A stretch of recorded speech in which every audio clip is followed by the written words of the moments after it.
I'm going to do a little test here today.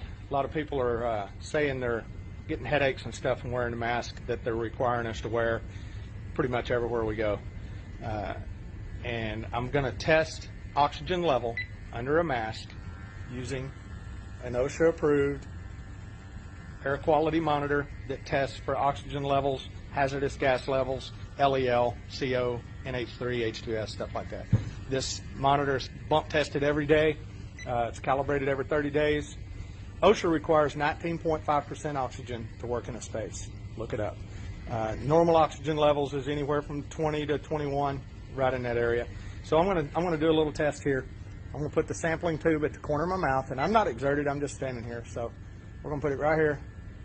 That's going straight to the air quality monitor. And we'll see what the oxygen level is. So I've got 20.5, okay, 20.6. That is the oxygen level without the mask. Do the same test, hose in the same spot.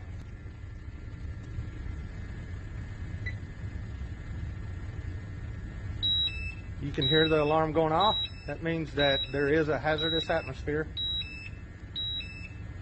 And we'll see what the levels are. 17.4. 17.5, it's starting to go back up. Okay. It's going to clear at 19.5. And that's what is required to work in a space. So if you're wondering about headaches and stuff like that, there's why. Because you're not getting enough oxygen. If you're exerted, working, running, whatever the case may be, it's only going to get worse from there. All right. Well, I saw that video. I was unable, we weren't really able to figure out who that was or who sourced it. And I don't want to bring you misinformation, but I found it very compelling. But I'm getting some assistance. This is my son, Ever, okay? Say hi to the camera. Say hi to the world out there, Ever. Hello. Right. Ever's 11 years old, and here in Texas, the mandate right now is that 10 and over have got to wear a mask. And you heard what? That it's... I think they pushed it down to 7 and under, or that happened at 2 restaurants. So it might not have happened, but that's what I heard. So he told me that he thinks it's 7, but either way, Ever has to wear a mask wherever we go. And so I thought, you know, let's try the test ourselves, which is why I brought up the fact that, you know, we bought this thing this week. This measures the amount of CO2 that's in the air. Right now, there's 441 parts per billion. 441 parts per billion. You can see it, or 43. You can see it's always changing, right? Probably because I'm breathing or things like that. But parts per billion is what that's measuring. Now, if you go to OSHA, which, you know, tests air quality, they have certain stipulations of where the levels are at. Do we have the OSHA guidelines? All right, here we go. This is from are not considered personal protective equipment, PPE, will not protect the wearer against airborne transmissible infections agent due to loose fit, lack of seal, or inadequate filtration. This is surgical mask we're talking about. Oxygen deficient atmosphere means an atmosphere with an oxygen content below 90.5% by volume. And then do we have the CO2 levels, the CO2 levels for OSHA? Hold on one second. We're doing this all live, obviously. We could have done this pre-tape, but I really want to get this right, and I want you to know we're not cheating this, right? So we're looking for the OSHA standard. Meanwhile, while we're looking for the OSHA standards, let me go ahead and get prepared. We're going to send Ever through this test, so let's go ahead and get you strapped up here. Now, if anyone's tried to put one of these things on your kid, you know that it's hard to get to fit, so we're going to work on that. I think we do the spin trick, right? Here we go. Put that over your ear right there. Okay. All right, Ever, does that feel like it's got pretty good? Can you get a little tighter on this side? Yeah. Oh, I hate masks. They're so itchy, and I can't breathe. Okay, you got it nice and tight there. All right, so here we are. All right, we got it now. Can we just look at the OSHA numbers so that we know what we're looking at? Right now, carbon dioxide levels and potential health problems are indicated below. From 250 to 350 is the background normal outdoor level. 350 to 1,000 ppm typical level found in occupied spaces with good air exchange. 1,000 to 2,000 level associated with complaints of drowsiness and poor air. Now, I've set it at 2,000, which is the top level there of drowsiness and poor air. Obviously, I don't want Ever to have drowsiness or poor air.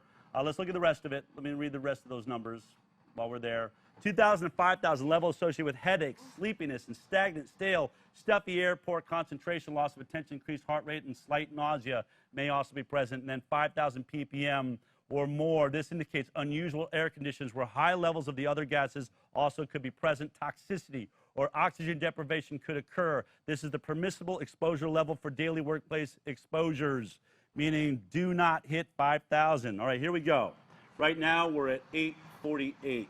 So I'm going to go ahead and just insert this right like as he did, right underneath, and try and keep it. That feels pretty tight right there, right? Mm-hmm. Okay, so you can just breathe naturally, and let's just see what happens. Okay. All right, so we're at 1,367. We've already just passed 2.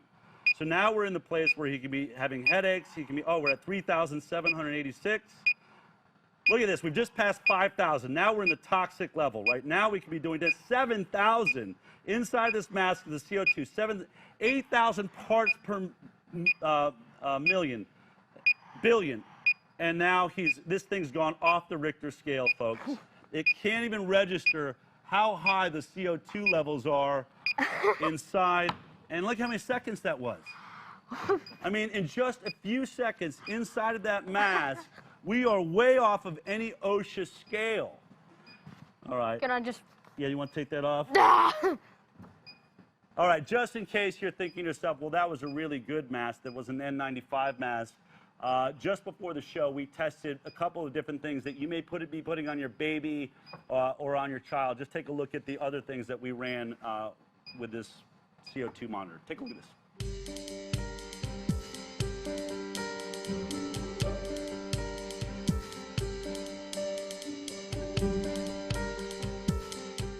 Deep, calm breathing.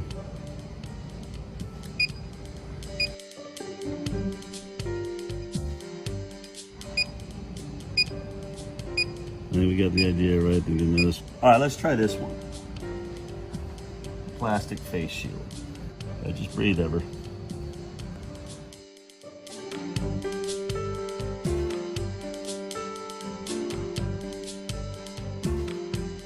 I mean, obviously it looks like there's air all over, but even this, you can tell the CO2 gas is getting caught in by his face. Clearly not as much as wearing a mask, but aren't you shocked that this is even having an effect at all? We're up to 1,500. We're nearing 2,000 even with this. Let's see if it's still going up. Still going up. As it collects inside of this mask. I've seen videos of children in Asia wearing these masks in school. Sometimes this and a mask. Imagine what that does to you.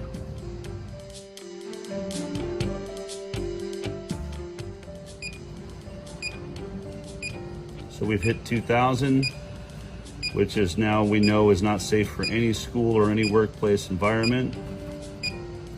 4,000. Now we're going over 5,000. Now we're into what's known to be a danger zone, 6,000. Parts per million, CO2, 6,600. This is a cloth mask.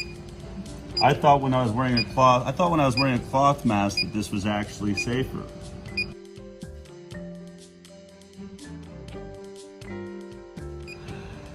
So up in the 9,000s with both of these masks.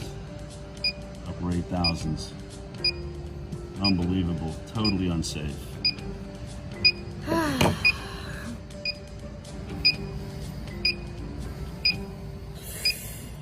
For sure. All right, well, Ever, obviously, you know, you're the son of Del Bigtree. So how often do you wear a mask? I try to avoid it as much as I can. Like, whenever I enter a restaurant, I usually just press my face into Dad's bag, just hoping they don't see me without a mask. So you don't wear it very often? But, yes. But do you have friends that are wearing masks? You've seen friends at schools, you know, when all that was happening? My entire 5th grade, or my entire class, was wearing masks? Yes. And, you know, what did that make you think? I mean, it kind of felt sad that kids are getting influenced so much by the news and everything, and how they're terrified of the world and everything, and also they have to wear these stuffy masks that I really just don't see the point in. I mean, a virus is so small, couldn't it just slip through and you'd breathe it and come through the sides or something? Like, not really that much point. Right, and then when you look at the numbers that we were just looking at, I mean, obviously you see that, you know, the scientific body that regulates the amount of CO2 in the air, if we were trying to breathe it, says 2,000. I mean, it's the actual, I think the actual limit in schools is 1,100 parts per million. I just heard the correction was parts per million, not billion. This monitor is parts per million. That it's right there. 1,100 is really the indoor levels. It should be no more than that. We went way above that. We went 5,000 where they now talk about it being potentially toxic. In the main mask you wore, we went right up off the scales. It could be in the tens of thousands. We don't know. We lost track of 10,000. When you think about the fact, when you were looking at all of your classmates that were wearing this mask, and now you think the government is telling people, and we have schools, your principals are thinking, maybe we're going to wear masks. Now that you know that that's a toxic environment based on science, you're going into sixth grade. From a sixth grade perspective, what does that make you think? Of going back to school with a mask? Well, I'd say PA, physical education, would be totally awful. I mean, doing sports with a mask, I mean, you already it gets hard to breathe after running for 2 hours in like lacrosse. With a mask, you'd have people fainting after 20 minutes. And my teacher has a low voice, and it's kind of hard to hear him already. If he went with a mask, it'd be like, 5 plus 5 equals 10. Like, he loses. The teacher might see this, Ever, so you better be careful what you say right now. Anyway, so, you know, when we walk through town, and obviously, you know, in our family, Yeah. we haven't made a scene anywhere. We try to not wear a mask. You know, does it make you, how do you think people are looking at us when we're not wearing masks and they are? Honestly, I think they feel a little bit jealous and they try to stamp it out by like, you need to be equal with us, wear your mask. Or sometimes they just kind of let us go, being soon that'll be me. All right. I feel like people don't want the mask, but they feel like they have some sort of like burden. If they don't, they get punished. Kind of like a brainwashing almost. If you don't do this, we'll punish you, or something like that. Well, then those are very astute thoughts. I swear we did not rehearse this. I'm always terrified letting one of my kids say whatever they think on the show here. But at the center of all of this is children, right? I think that's the biggest discussion. You aren't just saying wear a mask if you're sick. You're saying wear a mask, everybody. You might just have this. You might have the coronavirus, and therefore you may be an asymptomatic carrier. But what about our children? Do our children really need to wear this coming into school? I see babies in strollers wearing masks. How safe is that if they're at 10,000 parts per million of CO2, or anywhere near that, 2,000? Do you really want to be starving your child's brain of oxygen? To me, are you adhering to laws from your government that are hurting the development of your child's brain? Which overrides which, you know? I think it should almost be, to me, that it's bad parenting at the very least if you don't care. You should care. And I think we all need to be looking at this. But when it comes to children, who's fighting for our children inside of the government? How many people are out there like Renette Seenum, that was the mayor in Nevada City? I mean, it just seems like more people should be saying kids don't need to wear these things. Luckily, there is one politician. I don't care what party you're in, but I'll celebrate anyone that talks about it. Take a look what Rand Paul had to say about how we're going to school or whether we're not, and how our children really should be dealt with when it comes to COVID-19. This is amazing.